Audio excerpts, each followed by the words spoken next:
So I subscribe to the Drinking Liberally newsletter because they have drinking. I have Laughing Liberally, Drinking Liberally, and so that was. They have these organizations, the liberals. They call themselves liberals, and they get together and they talk about stuff, which is a good idea. And so I'm on the mailing list for the Drinking Liberally in Pasadena, California. And they the new person who took over is great at writing letters. He writes out a newsletter. Hey, come to our meeting this Tuesday, and here's what we're going to talk about. His name is Miguel. I'll find it for you. He writes good letters. So he put this in the latest Drinking Liberally newsletter, and he goes, hey, here's a few silver linings. And I'll just read you a couple of those silver linings, right? He says, Hillary won the popular vote. Think about that. So it's not like the whole country, even the voters said we want Trump. The voters actually said the opposite. We reject Trump. It was because of a system set up by Slavic slave owners who founded this country to keep the power in the hands of white landowners. And we keep it for no reason whatsoever. It only screws over the Democrats. It doesn't screw over the Republicans, which is why we keep it. Because corporations like it if it screws over the Democrats. And the Democrats are weak. They're weak on purpose. So keep that in mind. Cenk Uygur talks about this all the time. It's not just random that Republicans are always strong and stick to and they stand up and we're going to go with 8 people on the Supreme Court. Fuck it. We're not going to even have a hearing for Merrick Garland. We're not going to, they just stand up. They can stick together and obstruct. And why? Because the donors pick strong Republicans and the donors pick weak Democrats. They pick them. Why is Brian Williams able to do that show on Comcast and not at any point go, hey, what the? Because they picked him. He's the kind of guy who won't do that. You get it? You get it. So before getting the nomination, Trump promised to protect. There's another silver lining. Before getting the nomination, Trump proposed to protect Social Security and Medicare, which, although I'm not sure I believe him, he will make it harder for future Republicans to claim their base wants to see those programs rolled back. Think about that. So Trump was out there campaigning on he's going to protect Social Security and Medicare, which is what the Democrats usually campaign on. Keep in mind, the Democrats have wanted to cut Social Security and Medicare since Bill Clinton got elected in 92. They completely turned their back on the New Deal. The Democrats did. The New Deal, the thing that got Franklin Delano Roosevelt elected until he died. They had to enact term limits to get rid of the guy because he had the New Deal. And Bill Clinton came in and gave you the shit deal. He overturned the New Deal, repealed the New Deal banking regulations, gutted welfare, passed NAFTA, and exploded the prison population at the same time. That was Bill Clinton did that. So, and he had a secret deal to cut Social Security, which is also a New Deal legislation. That was Bill Clinton. And then when Barack Obama became president, he had the grand bargain. The grand bargain was, I'm going to cut Social Security and Medicare. That's the grand bargain. The Democrat proposed it, and the Republicans said no. That's how fucking bad the Democrats are right now, that they're the ones proposing cutting Medicare and Social Security, and you wonder why they lost. Donnie Tynahan's come out and says, I'm going to save it. Even who knows what he's going to do? At least he says it. And so they say, this guy says a silver lining is that it'll be harder for future Republicans to claim that their base wants to see those programs rolled back because Trump came out and proved they don't. Number 3, 4 red states, Florida, Montana, Arkansas, and South Dakota, legalized medical marijuana. They legalized medical marijuana in Arkansas, South Dakota, Florida, and Montana. And still, Barack Obama keeps it as a Scheduled I drug, and Hillary Clinton thinks it needs more study. And you wonder why they lost? Red states are passing legalized marijuana. And Hillary Clinton still, my corporate donors and the alcohol, they don't want me to. And OxyContin, Big Pharma doesn't want you to.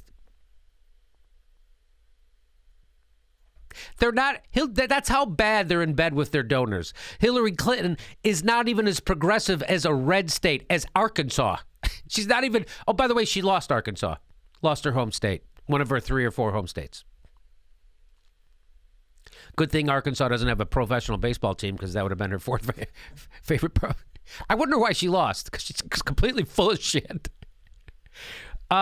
So get a look at that. And then measures that ease prohibition passed in 8 of 9 states. The country's way more progressive than the progressive politician. So the progressive politician isn't pulling the country left. The country's pulling the progressive politician left, which means they're not progressive. It means he's a Republican. Number 4, in Oklahoma, voters reclassified some felonies to misdemeanors and redirected the financial savings to drug treatment programs. The country's way farther out in front of the Democrats.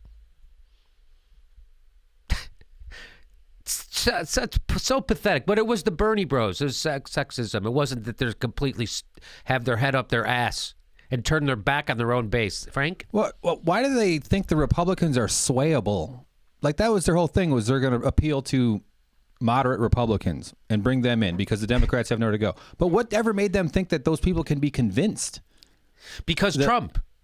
That's what made them think. They think, well, if Trump is, they won't like Trump, so I'll just convince them that Hillary Clinton's brand of neoliberalism is palatable to Republicans, which it is, which is why all those neo-Republicans or those neocons endorsed her, except those aren't the voters. Yeah. Those are 100 policy wonks who have no connection to what's really happening in the country. Turns out Trump revealed that the Republican base doesn't give a shit about conservatism. They don't care about conservative principles or anything. They want fucking jobs, and they want to stop getting screwed over.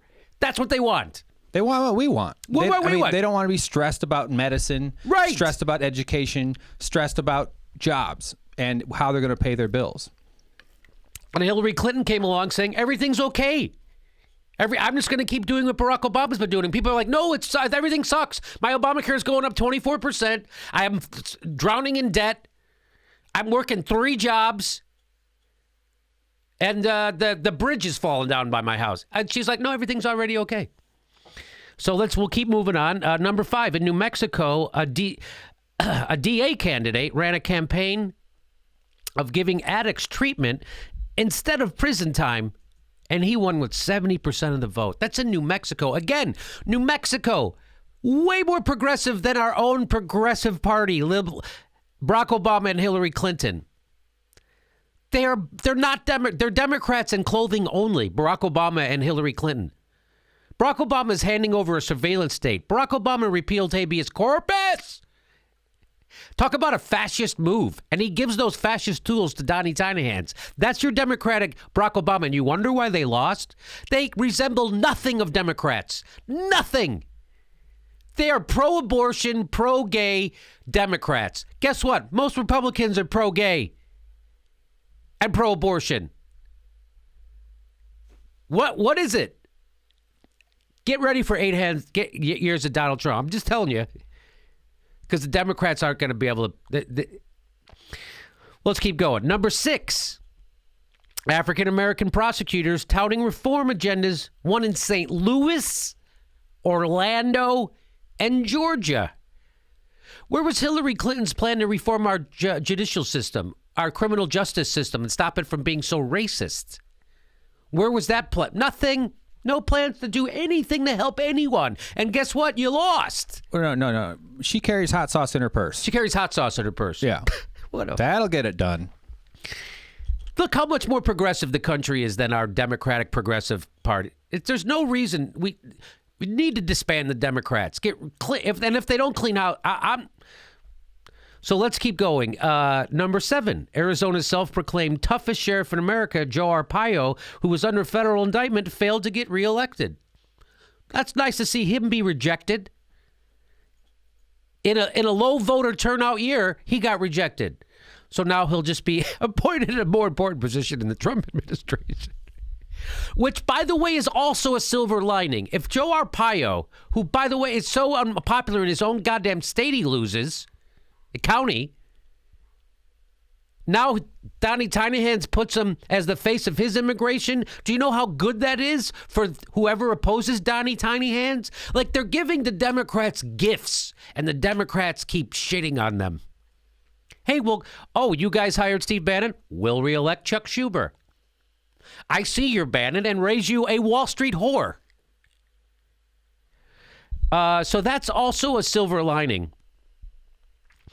that Joe Arpaio lost. California voted for more humane treatment of juvenile offenders and nonviolent teens in California. That's good. That happened. Bilingual education got overwhelmingly restored in California. I'm a big supporter of bilingual education. If it's done correctly. And the whole idea behind bilingual education is that you don't want a kid who doesn't speak English to fall behind in math when he's 4 or 5 or 6, 7, 8 years old. So you teach him math in his native language. You teach him, while you teach him English at the same time. So that's the idea behind it, behind bilingual education. You don't want them to fall behind while they're still struggling to learn English. I studied French. Biggest mistake of my life. Total waste of time. No, I'm trying to be funny. Yeah. It's failing. Oh. I completely agree. I took 3 years of Spanish in high school and a year in college, and I can't say a sentence. Quel superi. Lapis? But I mean, we're all enhanced by better thinking, and nothing's better for your brain. No, I shouldn't say nothing, but speaking multiple languages opens the world to you. It certainly does. Especially Spanish. Especially Spanish. As you should. Let's move on. Number 9, number 10. Here's the last silver lining, Hanky. Okay. California passed background checks for ammunition purchases and banned high-capacity magazines. There you go. So, and now there is a ugly face on neoliberal policies, right? So now when the government tries to pass the TPP, we don't have a pretty face like Barack Obama saying it's good for you, and half the Democrats go to sleep. So now when they try to do horrible shit, corporatism stuff to us, we're all going to see it for what it is instead of what half the left did when Barack Obama proposed it, which was go to sleep. Half the left went to sleep. The people at MSNBC went to sleep when Barack Obama was president. They went to sleep. Where's their camera in North Dakota? Did you see Chris Hayes out in North Dakota? Me neither. You see him get arrested? Me neither. Jimmy, we didn't see you out there either. Yeah, because it wouldn't make a goddamn difference if a nobody like me got arrested in North Dakota. But Jordan Chariton is out there. And Wes Clark from the Young Turks. So the Young Turks are sending people out there. And I'm delicate. I can't do prison time. I have a lot of problems. I have to have my medicine. And I may go out there, by the way. So there you go. There's some silver linings. Any more silver linings from you, Hank? No, not really. Christmas will be awkward. I'm not sure that's a silver lining, but I'm struggling with how I'm going to communicate with my family. That voted for Trump? Yeah. There's a separate topic, really, but, hopefully it opens up a dialogue or some shit like that. But or some shit. It's like, hey, you voted to make your grandchildren's lives worse. How are we going to talk about that? So, I don't know. That's a struggle. I know, but I also think that that's a whole separate... This is another video, so we'll end it here. But if this is played correctly by the left, which it's already not being played correctly, this could be a boom for progressiveness to take over in America. But they're not handling it correctly. They're going back to the same playbook.